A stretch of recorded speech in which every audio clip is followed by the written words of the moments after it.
Hi everyone, welcome to another AEC Plus Tech Talk. Salary, value, and equity for architects in the age of technology and AI. I'm Niknas, and today we have three distinguished, wonderful voices who are helping redefine how architects think about compensation, career path, and firm culture in a transforming industry. So with us today, Lucas Gray at the intersection of AEC and software. Welcome, Lucas. Wonderful to have you. Thank you. Jake Rudin, a leader in architecture career consulting. Hey, Nikki. Yeah, wonderful to see you, Jake. And Rachel R. Gresham, advocating for architects' professional value and equity. Welcome, Rachel. Great to have you with us. Thank you all.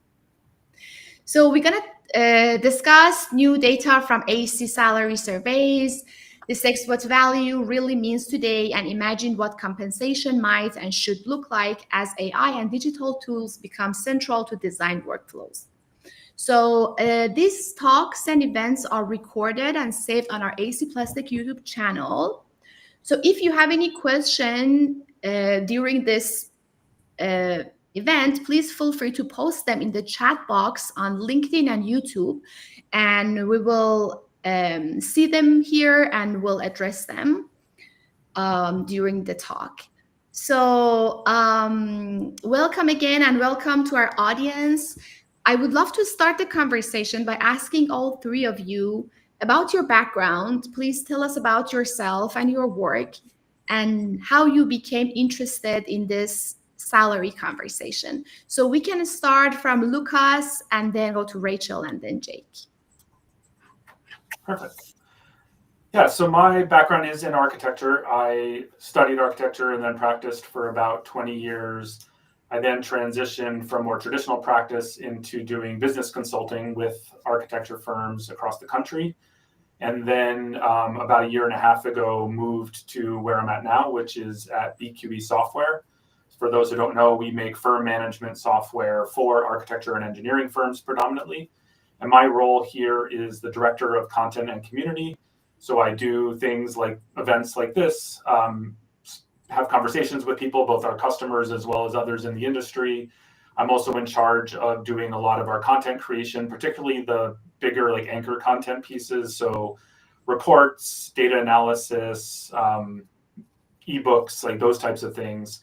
And a lot of what I'm trying to do is use the data that we collect within our app to tell compelling stories that like this one. And I'll show you some tools later that we built around salary data. Wonderful. Thank you, Lucas.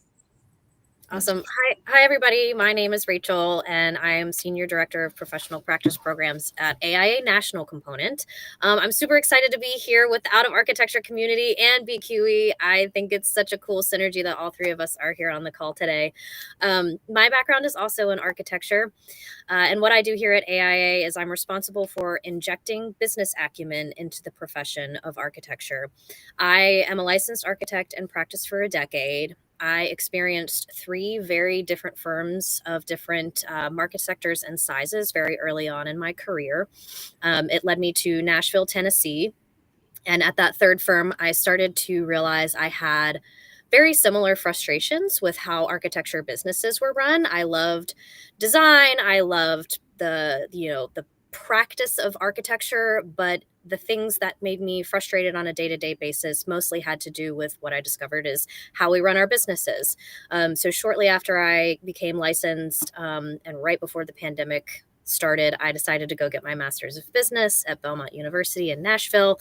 And sort of that combination of my practice experience with my business degree has led me to this position where I design business programs for architects at the national level here at the AIA. Amazing. Thanks. Okay, my turn. This is a very intimidating group of accomplished professionals, so I'll try and hold my own. But I'm Jake Rudin. I'm one of the co-founders of Out of Architecture alongside Aaron Pellegrino. And Out of Architecture is a talent community for architects and designers who are looking to find alternative career pathways that are fulfilling in a number of and I think our advocacy of value extends in large part into the realm of compensation. So the salary talk is right up my alley. I studied architecture and consider myself a recovering architect, but over that journey have been many things, computational designers and team lead and startup advisor and all kinds of things. So I have a bit of a mixed background.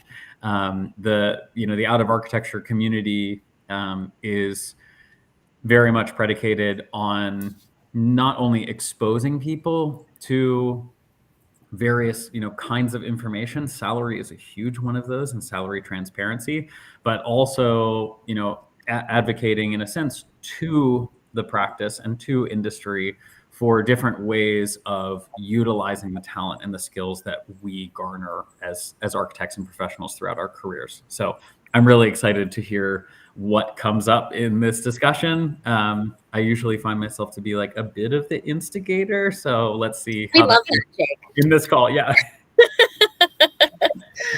For sure. Wonderful. Great. Yeah, wonderful energy for sure. And so we can start by discussing this concept of salary in the age of technology and AI. So AEC Tech, our platform, we showcase the latest and greatest tool and technologies in the AEC space. And we work with technology companies, but we also work with architecture firms. And I want to ask the three of you how all these tools and technologies are changing the value that architects are bringing to the firms and projects. Because at the same time, we see more and more architects that are leaving architecture. That are not leaving architecture entirely, but they are moving into all these great technology companies, because of different reasons. So one of them could be salary. One of them is definitely salary, and there are different reasons. But discussing both sides. So how if the value of what architects are bringing to projects is changing, and how it's changing, and the question of, are architects being compensated in ways that reflect these new digital tools and responsibility and these new technologies. So we can go with the same order, Lucas, Rachel, and Jake, or we can change it however you like to do it. I'll talk a little bit about my path because I think it's relevant. I practiced architecture and then moved into other industries for a wide variety of different reasons. Part of it was personal life decisions that we made moving to a new place. Part of it was also timing with COVID and the pandemic. But to be honest, salary was a big one. I could make a lot more using my skill set from architecture, and I'm sure Jake will dive into this, but applying it to a different place. So both business consulting, I got paid more than I was getting paid when I was practicing architecture. And then moving into my current role again, you could get paid a lot more at a tech company that's serving the architectural space or the AEC industry than working in traditional practice. And I think this is it's a challenge that the industry has to address. And it should be a wake-up call that architects are not getting paid as well as other industries. The top talent knows that and can go find great roles that are creative, that are just as fulfilling, but you're designing software or films or whatever it is outside of traditional practice and get compensated much more healthily for that effort. Thank you. So I'm going to jump in here. For your audience, I want you all to know that I utilized Jake and his team at Out of Architecture when I made the jump from traditional practice to working for the AIA. And what I thought was wonderful about my conversations with them, it really was about what is my newest, highest, and best value coming out of getting my master's of business degree. What I was facing at the firm that I was at, which I loved and enjoyed working for, is that my value changed. When I graduated with that degree, the things that I was useful for in the general market were vastly different. And I wasn't going to be utilized for my highest and best value at that firm, and that's fine. They were under no obligation to say, hey, Rachel, we see that you did this, so now here's a new role that fits exactly what you now are capable of doing. They needed me to project manage, and I was managing $80 million worth of public safety and K through 12 projects at the time, and that's what they needed me to do. But that's not what I wanted to do anymore. I wanted to take this education I had and really shift that. And when I came to association land, is what I like to call it, there was definitely a salary expectation that was different from working in architecture. My skill set was valued differently and at a higher rate than it was previously. And then I'll say, now that I'm in the position to help architects assert their value, I take it very seriously, because I was in everybody's shoes. I was there. I was frustrated. I was frustrated that, I saw people that had similar skill sets in industries like finance or accounting, and they've got all these families and they're going on extravagant vacations. And, my skill set and my license to practice architecture makes my skill set on steroids compared to theirs. And I was just like, the math ain't mathin', y'all. So now I really enjoy, a lot of the conversations I have on a daily basis are how folks can assert their value, not only as individuals and asserting their value for a salary, but how firms talk about their value proposition in the market, so that we can demand higher fees, so that we can pay people more, because everybody wants to pay you more. I promise that your employer would love to give everyone in your firm a 20% raise today. It's just not possible with how we run our businesses. Correct. Yeah. Well, this whole thing was staged to be an Out of Architecture ad, so this is working really well.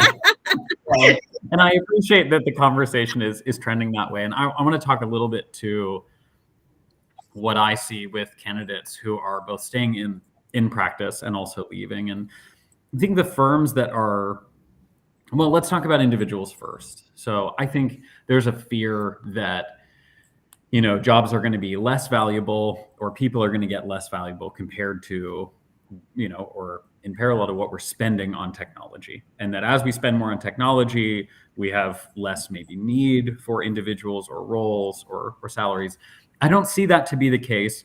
There's a really advantageous moment right now where, first of all, learning those technologies and implementing them can boost your value. And every time that you do that in your career, you set this new bar and this new marker for where you personally, see your value.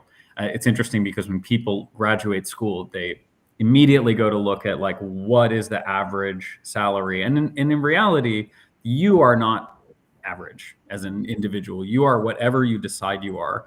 And I have had conversations in the past 24 hours with people at 5 years of experience who are demanding a salary of 160, 170, and people at 5 years of experience who are struggling to get out of 60K. So that's not to say that this is completely tool focused or completely experience focused. But I do think learning those new technologies is a great lever. I also think applying them and understanding that efficiencies that are gained are an opportunity for increased revenue, increased profit, and therefore increased compensation. So we're doing a search for a firm right now. They're hiring a licensed architect. And this firm is not a firm that's been around for 15, 20, 30 years. It's a 6-month-old company that does one thing really well, which is permit sets for high-end residential. And instead of doing them in 3 months, the goal is to do them in a week. And they are using AI tools.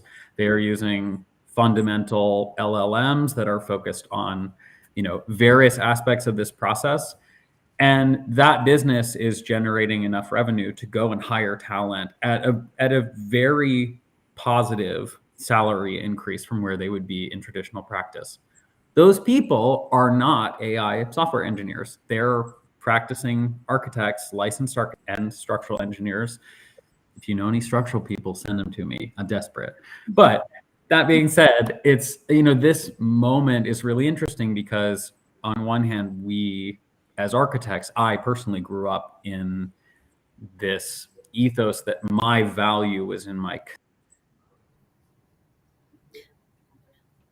Oh, We lost We you. lost Jake. we lost Jake. Oh, maybe it's I'll not. jump in and just Yep. add another thought here, but I didn't really talk about the technology side of things. But I think what's coming out these days with just the amount of new tools, with AI, all this stuff, is that the roles that need to be filled, that AI can't fill, I should say, are also probably higher value. It's really more about building relationships with people, going out, bringing in work, getting involved in client relationship management rather than, let's just say, revetting a drawing set. So I also think that within the practice of architecture, engineering, even construction, that the roles that are never going to be replaced, or never say never, but can't really get replaced easily with the new AI tools, are going to be ones that are actually of higher value. So I'd really encourage everyone to start building skill sets that are outside of just, I can use, drafting programs or modeling programs. And how can you add value to a firm with some of the other softer skills that AI can't replace? I'd actually be very curious to dig in with Lucas and Jake on this in particular. I was chatting with some colleagues about this discussion today, and we were kind of harkening back to the AutoCAD days when computer aided design first came on, and I feel like we're seeing similar adoption, similar mayhem around it. And as we were talking about it, we sort of said, CAD just became table stakes really quickly. And having those skill sets attached with CAD didn't necessarily make you a more valuable employee because it just became table stakes so quickly. And then the perspective of our clients was, oh, so you can do this faster, we can pay you less. So I'd sort of love to hear, Jake and Lucas, how you might push back on that, how you might tell folks who are gaining these skills to push back and say, no, that doesn't mean I can do this any faster and that it's going to be cheaper for you, but this is the more value that you bring. So I would love to hear what you guys think about that. Yeah, sorry for dropping off. I got booted, and then of course Rachel took my spot over here on the side of the screen. So We traded. so I think there's something to be said for the fact that that's kind of the default for a lot of architects, is to say like, well, if it's faster, it's cheaper. Your value is not tied to the time it takes you to do something. It really shouldn't be. That is the flawed business model ultimately. Right. I think when we think about this conversation, let's remove ourselves from having to sell to like a homeowner, and let's talk about a developer. If you go to a developer and you can say, I can do this in half the time, you should be able to charge them more, or at least the same, and spend less time on it and do double the work for them for double the money. I can't imagine that developer is going to then turn around to GCs and homeowners and all of these other stakeholders and say like, we're going to do this faster, so we're going to charge you less. There's no chance, right? They want the same benefit. And when you start to frame that out, ultimately what you end up with is like, oh, architects are giving up profit, not for, some greater good. They're giving it up to the next, middleman down the line. And that is really problematic. And one of the, the elements of the race to the bottom that I think AI is going to highlight. I think CAD did a similar thing, whereas architects who really took their time, who utilized, sort of like non-billable hours and so on, really got separated from the pack, because when you are doing that with manual drafting, it takes just this absurd extra amount of time. At least if you're doing that with CAD, your wasteful time is cut in half, right? And so I think that will be the same with the adoption of a lot of these new tools. I think the opportunity you said really well is that with CAD, we didn't necessarily talk about the value add that we brought by, okay, well, now we can do more drawings in the same amount of time. Now's our opportunity to see that lesson learned, because we didn't charge more fees for that, did we? We just said, oh, we can do it faster now. So now's our opportunity to reframe that around the value proposition that we can bring and not make the same mistake again. I think one of the interesting things, I guess we're getting off salary topic a little bit here, but one of the interesting things about the CAD, I think, transformation of the industry was that I don't think it actually cut down the amount of time we spent designing buildings or putting together drawing sets. What it did is it made the drawing sets much bigger. So we added way more detail, but it was actually probably about the same effort in total overall.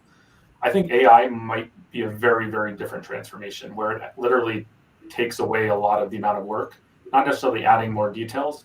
Because I think the idea that you can zoom in infinitely in CAD allowed you to detail drawings at a much finer level. I don't think that's what AI is doing, but it should make things faster. So I think 100%, like part of salaries is tied to fees and the success of businesses. We have to, as an industry, move away from hourly billing. It is by far the worst potential possible way to bill your time as a professional expert in something.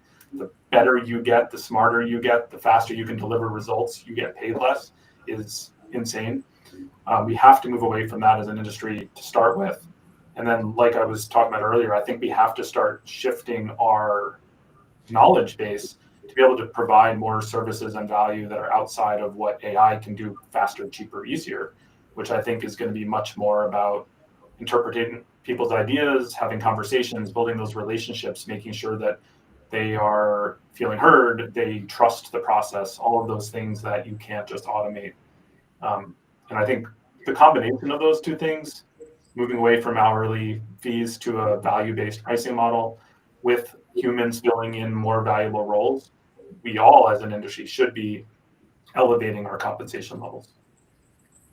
Very good, thank you. And are companies updating those compensation models? So that's my next question for all of you. So salary has been a taboo conversation, so people don't talk about it. So has it changed? Do you see a change in the last couple of years with like all this, new roles we have at companies? So are now people talking? Are now people being more transparent about it? And what are each of you doing to help with that transparency? I know that Lucas, you guys with BQE Core have been developing tools. I was wondering if you can possibly share your screen and show us what you're doing. So Rachel, you at the AIA, you have the salary calculator.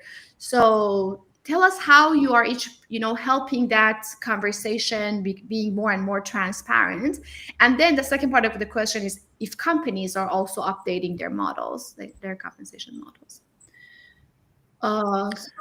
As we get going, maybe I can frame out the sort of like pessimist perspective to start and then pass over for the real data. So I think my anecdotal evidence to this is that the majority, and when we say companies, we can make that division clear. I think we can talk about architectural and really AEC built environment firms with traditional roles. And then we can talk about kind of the other, right, which is AEC tech companies, NICNAs, like the ones that have tools hosted on your platforms, companies that are reframing their business models, et cetera, that are approaching this entirely differently.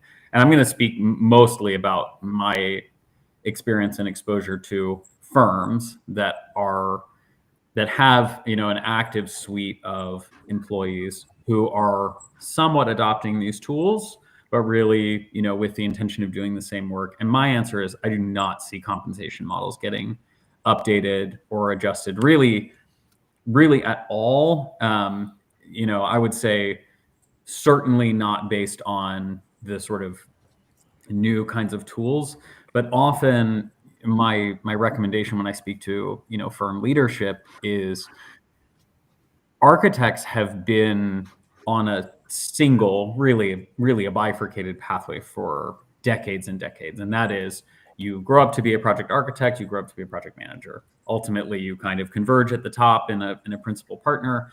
But when you start, the expectation is that you start at the same place as everybody else and that you need to learn the fundamentals that everybody else had to learn.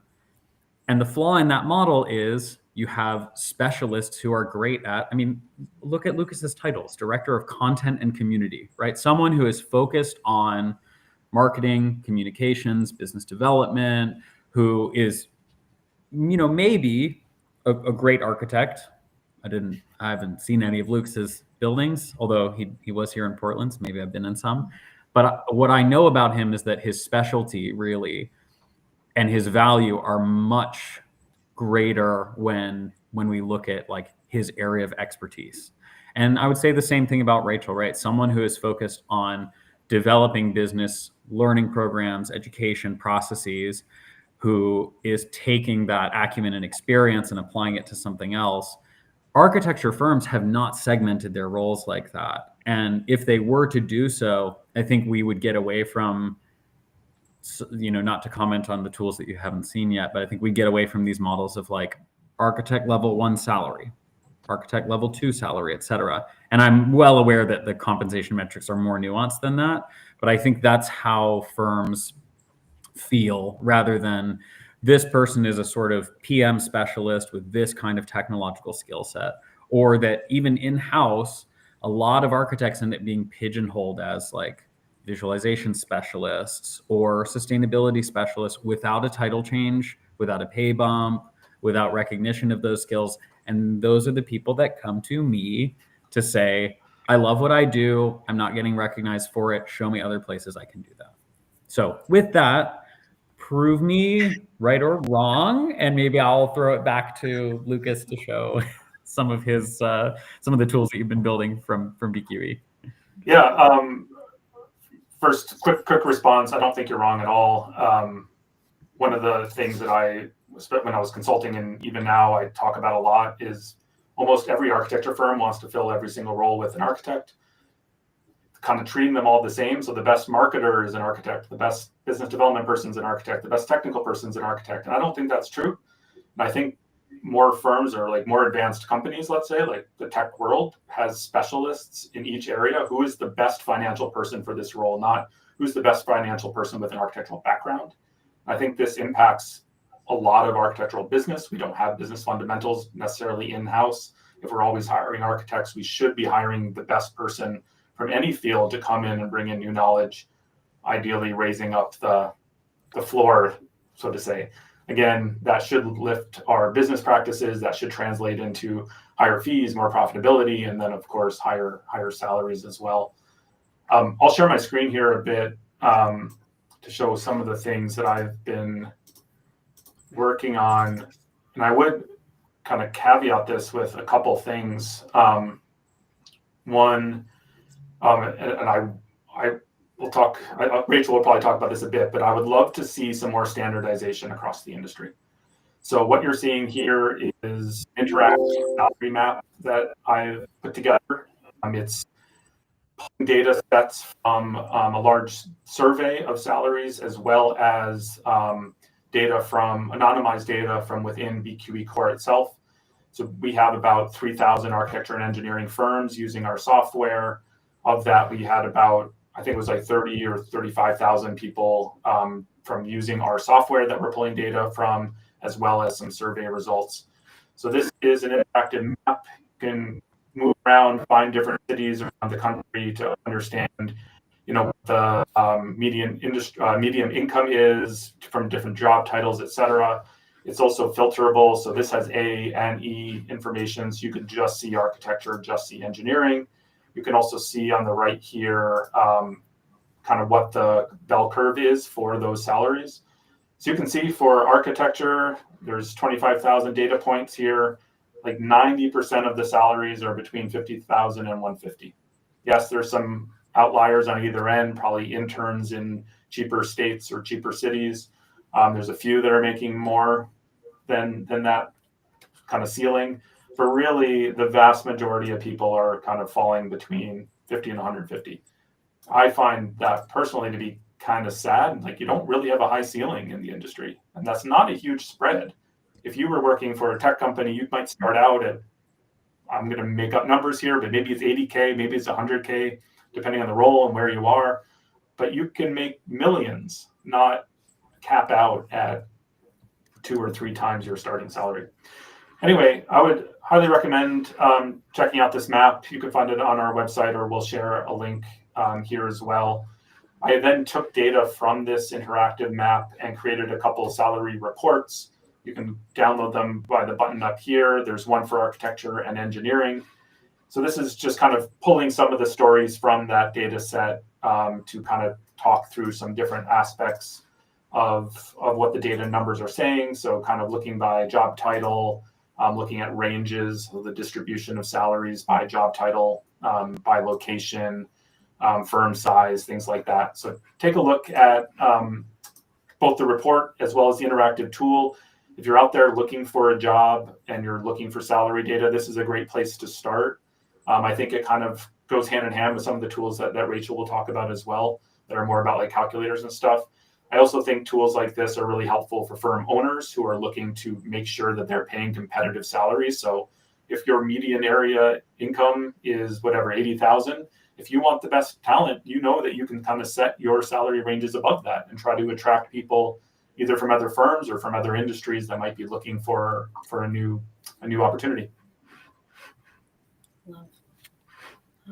Amazing. Thanks a lot.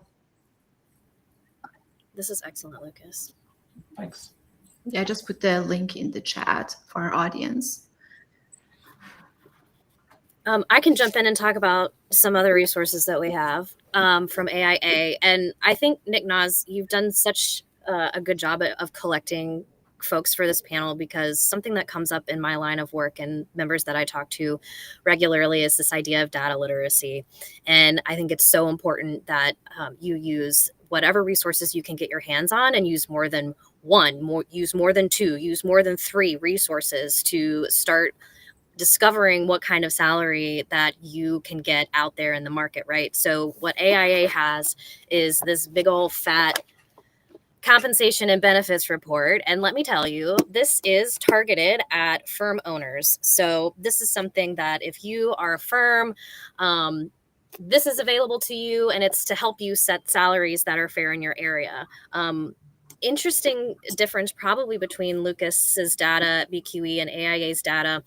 We have to follow different rules because we're a membership association and we act as sort of a trade association, and we're recognized that way. So something important to note about the data you're going to get from AIA is that it has to be 6 months old. So when we publish this and we publish the free salary calculator, our data must be 6 months old before it hits the streets. And then we do this survey every 2 years. Doing it every year is not enough changes to make it worth doing every year. So if you're looking at one of our older, if you're looking at this in 2026 or early 2027, you're going to be looking at data that might be upwards of 2 years old, and you need to know where your data is coming from and how that's collected and what limitations there are when you're looking at that. So that's why it's so important to look at multiple sources. So that full report is targeted at firm owners who can pay for the price tag that it has. But what we have for emerging professionals and members that are looking to advocate for their own salary is the free salary calculator. So I'm going to pull that up for us. And you'll see 3 tabs here when you come to salarycalculator.aia.org, and it'll tell you all about how we collect this data. It tells you a little bit about our research department, and I really recommend reading all of this because, again, with that data literacy piece, you need to know how to read what you're looking at. And visuals that Lucas has in his are just so great and make it so easy.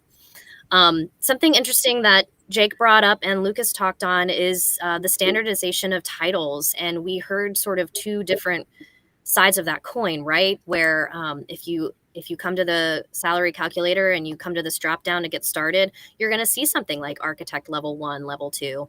And I definitely agree with some of Jake's reflections that this can sometimes be limiting. But then how do we collect the data? So it's, again, that data literacy piece, use this as what it's meant to be, which is a tool. So if you come here, you can choose your level. This link to the job descriptions will help you determine which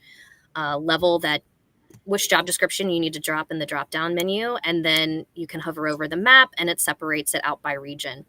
And then you'll see our bell curves here that describe similar information that Lucas was showing. But this is how you would use the free salary calculator, and we have some advice in here. Read it.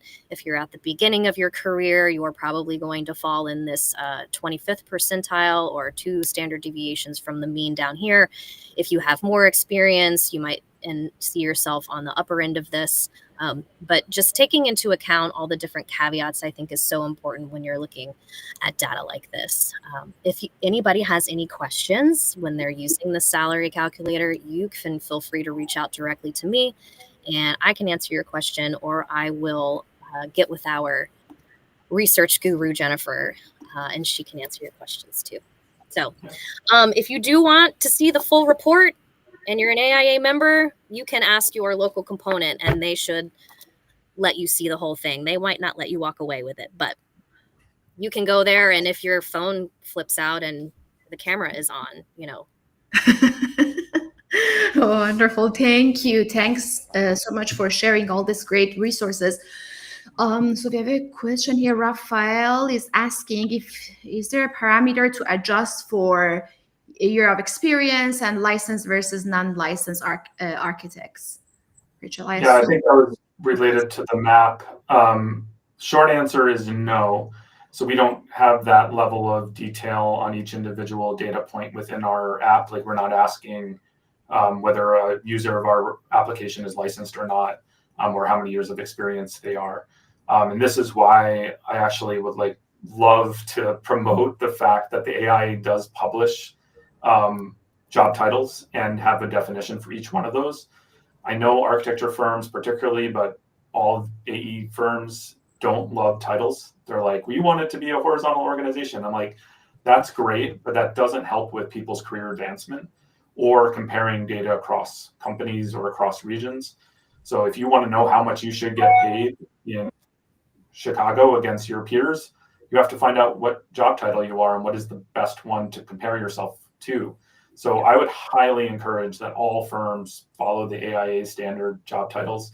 It would just make it easier for everybody to find the right information.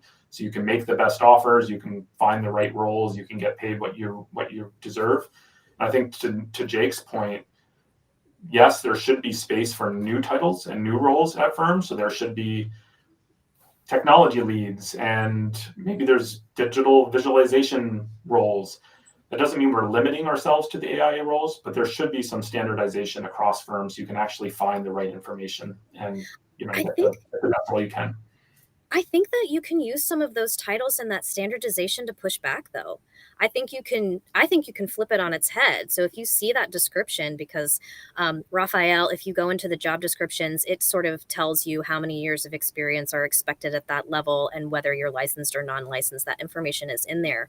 But I think you can also use that to your advantage and say, hey, look, it looks like the AIA would describe me in this way, but I'm also doing this, and I'm bringing value in this different way, and I'm adding value in this way that's not in the description. So I think that you can kind of use it and flip it on its head too. Again, it's a tool for you to leverage how to best assert your value.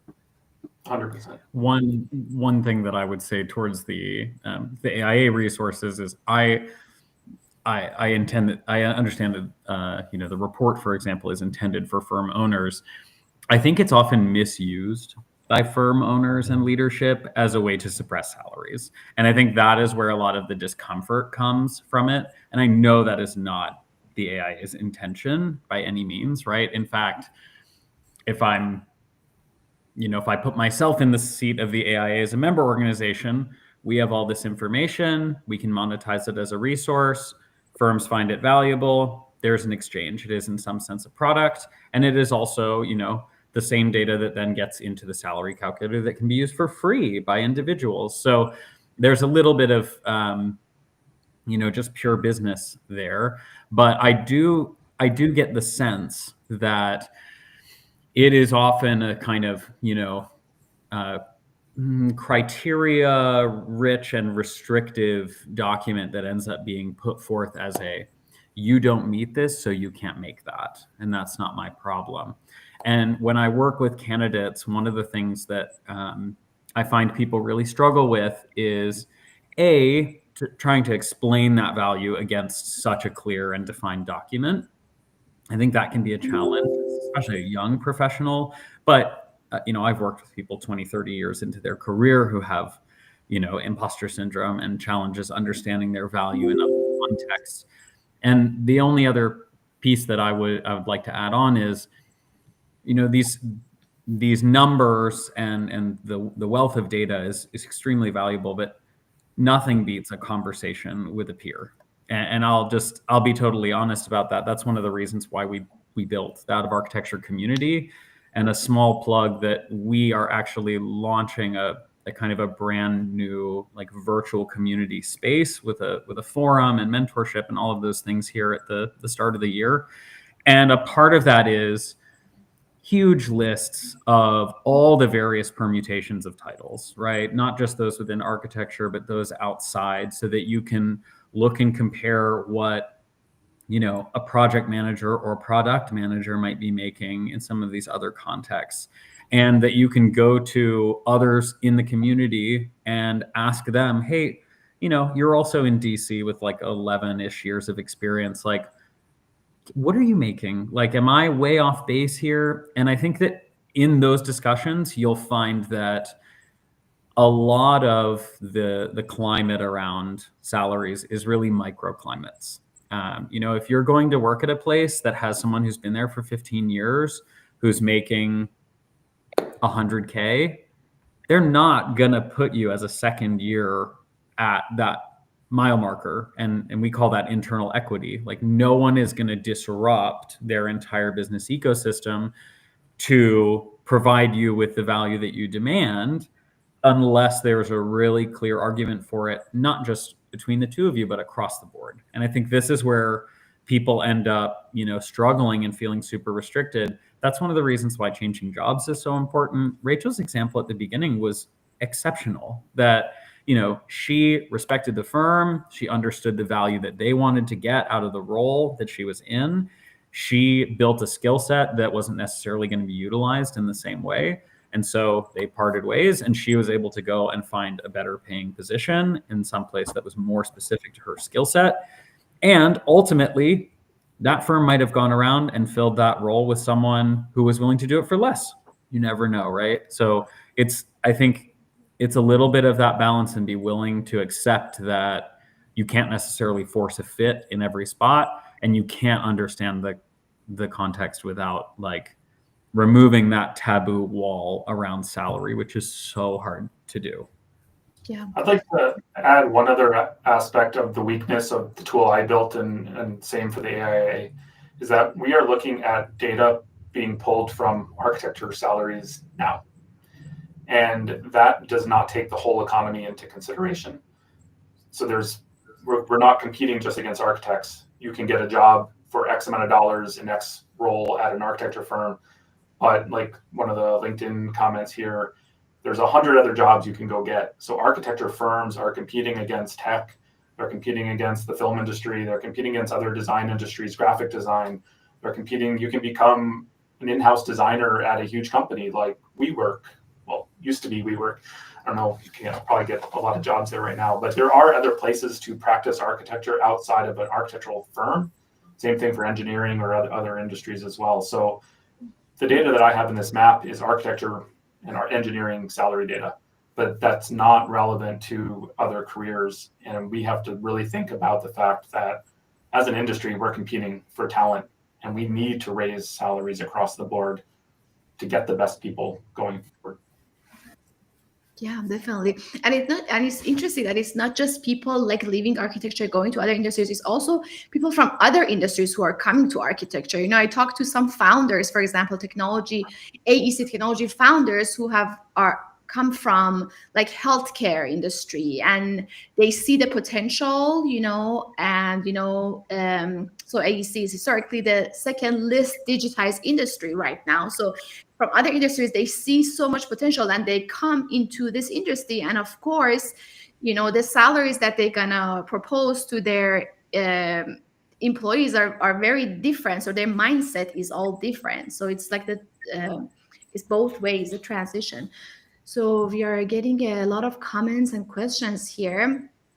So I'm just going to ask one more question, and then we can address some of the questions from our audience. So I would like to go back to the conversation about the effect of technology and AI on this salary issue or discussion we have. So how do you think, what is your anticipation for the future, how do you think it's going to affect salary as well as like the job roles? So the more and more workflows are being automated. So new hires have to be familiar with all these like AI tools that are out there. So how is it affecting this like job roles shift as well as the compensation shift? Is it really affecting it, and what is your prediction for the future? So we can start from maybe Rachel and then Lucas and Jake. Okay. My hot take is that you have to constantly be talking about your value proposition as a firm, and you also have to be able to talk about your value proposition as an individual. The industry has historically struggled with communicating what their value proposition is already. So if we're talking about bringing in new services, new technologies, like, you have to be able to communicate that value proposition so specifically, so clearly to your clients in order to be able to assert that value and charge what you believe that they're worth. When I came on board at AIA, it's the value proposition that I really wanted to throw the wrench at. I wanted to provide grassroots tools, because if you get a formal education in business, they have all these like 5 C's frameworks and things about how you charge price and how you charge for products. And I think one of the greatest things about getting an MBA was seeing all of those concepts out of context and being able to make my own conclusions about what I thought was broken about our industry. And we have people that are stealing our value left and right, contractors. We now have venture capitalists on the scene that are buying up architecture firms, which is a topic for a whole nother day that I'm following that trend very closely. But you just have to be able to talk about that value. You can add this to your skill set. You can add this to your services as a firm. But if you can't talk about the value that it's bringing to your client, if you can't explain to your client why it's important and why charging more or being more expensive because of these tools is effective and they're getting a better product, or I don't like that phrase, they're getting a better service or they're getting a better experience, then you'll just keep adding these things and adding to your own plate and making your life more complicated. And for what? So I'll just hammer home on that. As firms, you have to be able to talk about what the value add is there. And then if you're an individual asserting for a salary, you've got to be able to explain what the skill set is going to bring to the firm. Because if it's just, I use my BFF Chatty GPT, like, what is that bringing? Can you explain to me how you used a floor plan AI tool that saved a week, and you can draw me a straight line from using that tool to saving the firm money? If you can explain that in a straight line, I'm all there for it. But you've got to be able to explain what that value is being brought. And as a business owner, show me the money. Yep. Okay, so Lucas, Jake, what do you guys think? Yeah, so to go back to the idea of like automation taking away jobs, I mentioned this earlier. I think it's really just going to shift what is needed. This is not a hot take, and that other people have already talked about this. I do think there's a lot of risk for recent grads and the kind of junior roles of firms, because a lot of the work that they've done additionally, probably in the next year or two, as AI develops further, can be replaced by some of these automations and tools out there. So I think there's a risk there. That's why I would highly recommend people start filling in any gaps in your knowledge and experience, other skill sets that are more soft skills, more human. How do you communicate with people? Go learn sales, learn marketing, learn business development. And even if you want to ultimately design buildings, which is great, those other skills will support that for you throughout your career. So those types of skills I don't think can be automated away. So I would try to diversify your knowledge and experience so you can be a little bit more resilient when, a floor plan might be able to be automated by AI within the next year. We already know that renderings have basically been turned into AI prompt rather than whole teams of people. So I would really lean into some of the soft skills, human interaction, communication, those types of things.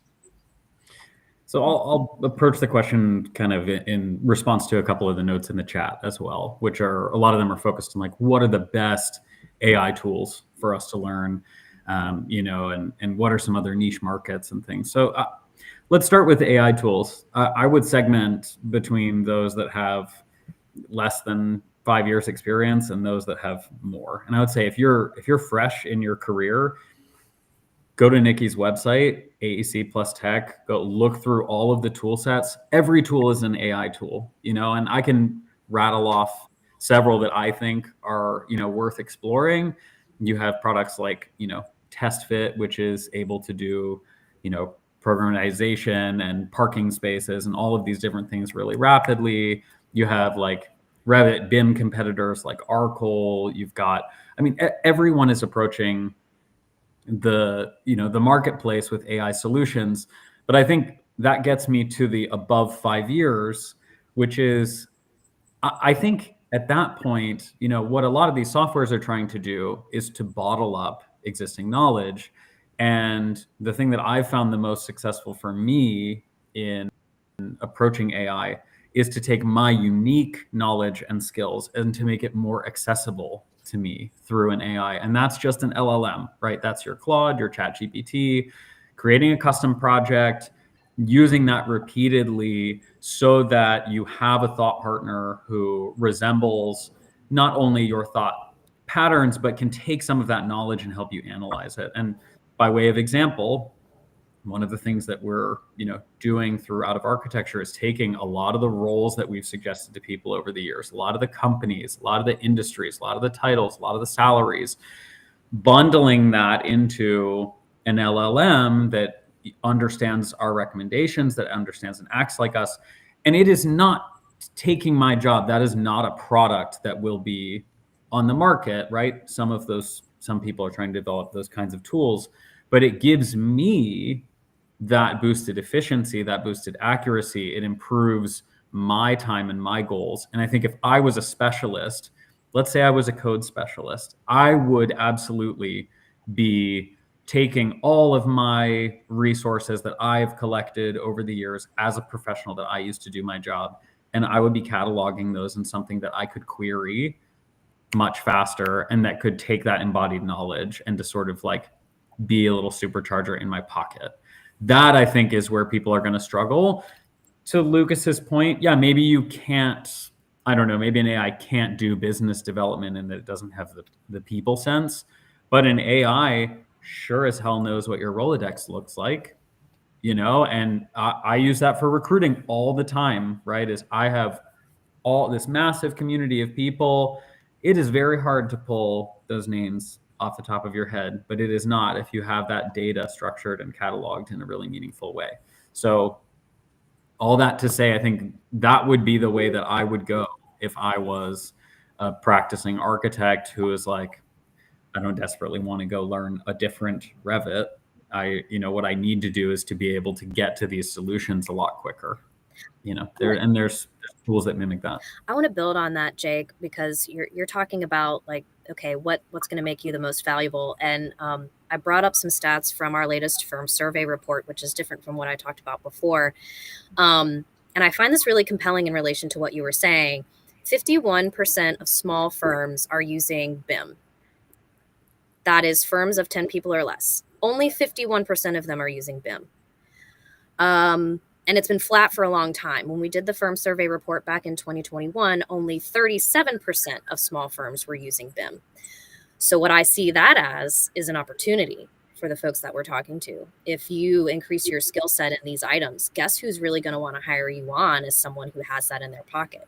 These small firms that might be late adopters to BIM or really see a value in someone who has the savvy and the time and exploration investment in some of those technologies. And then the companion stats to that are 88% of mid-sized firms, that's 10 to 49, are using BIM. And then, of course, large firms, it's 95%. And then which firms are using AI on a day-to-day, in their day-to-day work? It's 27% of small firms are using AI in their day-to-day work. Again, I see that as an opportunity for folks listening in that want that AI skill set and somewhere to plug it in. 42% of mid-sized firms are using AI in their day-to-day work, and 61% of large firms. And that's from our latest firm survey report. Those numbers are wild. It was very shocking to me too. Easy 50%. I know it's not my turn, Lucas, but there's a comment that is really like, there's two comments that are getting me a little agitated in the chat. Oh my God, what are they? Yeah, and so Amy and Raphael here are having like a little pity party in the chat. Sorry guys, I'm sure you're both lovely people, but they're both surrounding this idea of like what happens when we increase pricing, and and the common thread is, hey, like if I increase pricing, I'm going to lose out to this person, and so I can't do that. And likewise, it's like, well, when we try to assert our value, X, Y, Z. One of the things I have an MBA, right, which I highly recommend. It's not an opportunity for everybody, but I will tell you that one of the things that you quickly learn is that the supply and demand curve is absolutely not like the fundamental end all be all. And when you increase pricing, and I can tell you this as someone who's done this by way of experience. So for Out of Architecture, for our coaching and advising, we had for ages free intro calls, free. And when we put a price tag on it, $30 for 30 minutes, we had more people sign up for those calls. And of course, there's other things going on in the background, right? There's advertising and all that kind of stuff. But what was crazy is then we raised the pricing to $50 for early career, $100 for mid-career, and we had even more people sign up. And they were coming away with a sentiment that was even more impactful. Wow, I got so much out of this. And what we realized is that, I mean, yes, we are improving, we are learning, we are growing, we're always trying to make that value there. But, people associate quality with cost. Yes. And when you drop your fees, and I see this with candidates, when a candidate comes to me and says, I'm willing to do this for $70K, and the job description says 100 to 150, I don't want that person. Like, I don't expect them to bring the value that the company really needs from them, or to have the confidence to be able to show up there. I did this with my own consulting too, as an individual with my own income on the line, and tested, what does it mean for me to charge $150 an hour versus $350 an hour? I was so shocked that every single time, the more expensive invoice was the one that people considered and adopted first. And it's really, really hard when your livelihood and your income or your firm are on the line. I totally understand that.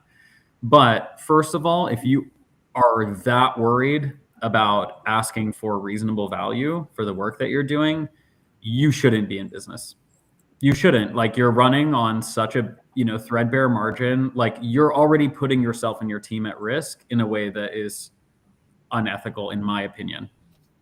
And feel free to comment against that. But the second thing is, you should have enough business coming through the door, even if that's just a few jobs a year, where losing one doesn't mean you're earning less. If you raise your rates by 30% and you lose 1 out of 5 jobs, you're making an extra 15%, or whatever the math is, right? That's not real math.